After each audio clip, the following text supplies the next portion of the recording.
Un garçon a été mortellement percuté par un bus lancé à toute allure. Mais étrangement, le lendemain de son enterrement, il est réapparu chez lui. Le shérif a émis l'hypothèse que sa mère, incapable d'accepter le décès de son enfant, l'aurait déterré. Cependant, en observant les empreintes de pas dans toute la pièce et les doigts noircis du cadavre, le médecin légiste a estimé que l'affaire était plus compliquée qu'il n'y paraissait. Alors qu'ils débattaient, ils ont soudain entendu un bruit. Le lait posé sur la table venait d'être renversé. Mais plus terrifiant encore, le petit voisin, venu dans le jardin pour récupérer son jouet, a lui aussi découvert le corps. Alors qu'il le fixait, absorbé,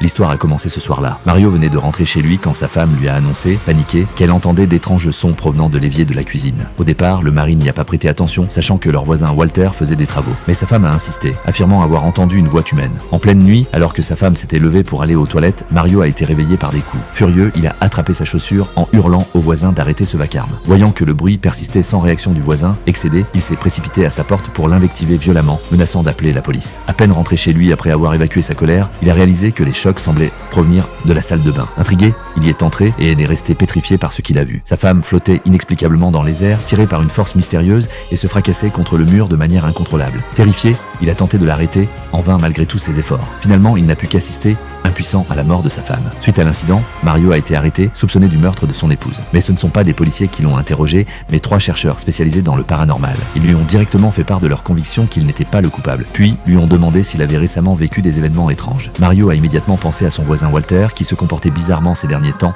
faisant des travaux à toute heure du jour et de la nuit. À la mention de ce nom, l'expression des 3 hommes a subitement changé. Il s'avérait que quelques jours auparavant, Walter les avait contactés, affirmant être victime de phénomènes paranormaux qui le tourmentaient depuis plusieurs mois. Il avait constamment l'impression que quelqu'un se cachait sous son lit. Dès qu'il s'y allongeait pour se reposer, le lit se mettait à bouger tout seul. Il avait beau regarder dessous à maintes reprises, il ne voyait rien. Puis la lampe de chevet s'éteignait alors qu'il se dépêchait de la rebrancher. À l'instant où la lumière se rallumait, il sentait distinctement que quelqu'un s'enfuyait de la pièce. Cette succession d'événements effrayants l'avait poussé à se réfugier sous sa couette. Mais à peine une seconde plus tard,